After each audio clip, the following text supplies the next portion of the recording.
स्वागत है दोस्तों हमारे YouTube चैनल मार्क्सवाद और हिंदी साहित्य डॉक्टर शेख नज़ीर।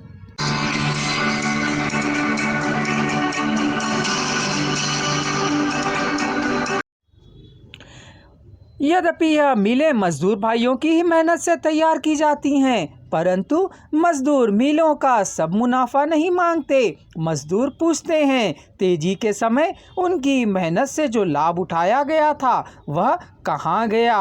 मंदी के समय मालिकों के मुनाफे में कमी की जाए, उनके पास गुजार के लिए कमी नहीं है। मजदूर पहले ही आधा पेट खाते हैं, उन पर जुल्म न किया जाए। मजदूर भाइयों, हम सूखी रोटी के निवाले मांग रहे हैं और मालिक लोग अपने एसोसिएशन के लिए जिद कर रहे हैं। हम मर जाएंगे पर पीछे नहीं हटेंगे।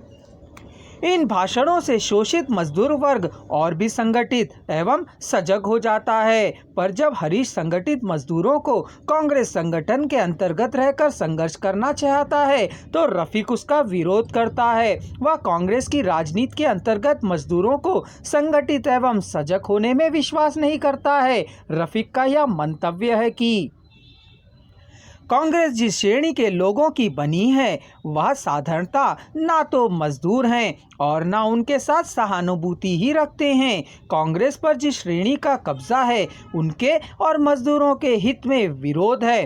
कांग्रेस चलती है महात्मा गांधी की नीति पर। उस नीति का आधार है कि भगवान की इच्छा से ही मालिक मालिक बने हैं और मजदूर मजदूर।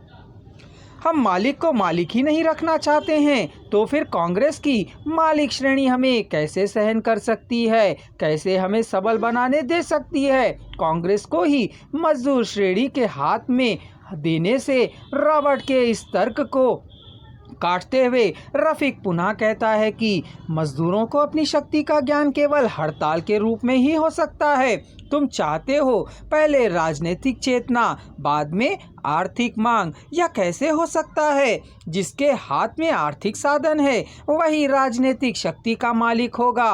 पहले मजदूरों को सब देशों में मजदूरों को आर्थिक प्रश्नों का संगठित कराना, फिर उनके संयुक्त मोर्चे के हाथ में राजनीतिक शक्ति देना, यही हमारी लाइन है।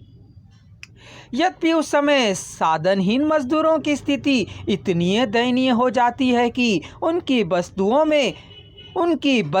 में दुअन्नी में फटे जूते जैसे औरतें और शराब बिकती हैं। फिर भी मजदूर लोग हरीश और रफीक भाषणों से सजग होते हैं।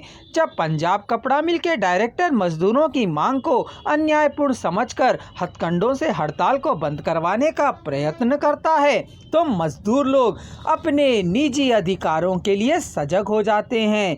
हड़ताल में कई दिन हो जाने पर भी लोग पानी पी पी कर दिन गुजारते हैं, यहाँ तक कि दिन भर घूमने से सुल्तान की नाक से खून तक बह जाता है।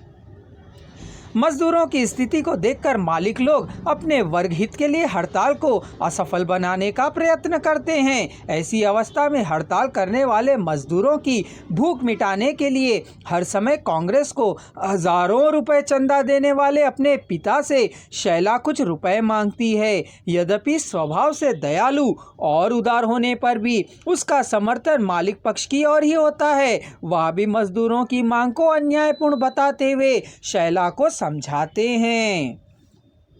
दान और दया एक बात है और अपनी जड़ काट लेना दूसरी बात। मैं या तुम व्यक्तिगत त्याग कर सकते हैं परंतु अपनी श्रेणी और समाज के प्रति विश्वासघात नहीं कर सकते। यह तो युद्ध है। अपने कष्ट स्वयं खड़े किए हैं उन्होंने हमें मिटा देने के लिए। जिस प्रकार देश के प्रति कर्तव्य है उसी प्रकार श्रेणी के प्रति भी हमारा एक कर्तव्य है। इस विषय पर और अधिक जानकारी के लिए हमारे अगले वीडियो को अवश्य देखें या कमेंट बॉक्स में दिए जा रहे लिंक को क्लिक कर एक ही स्वर में सुनें।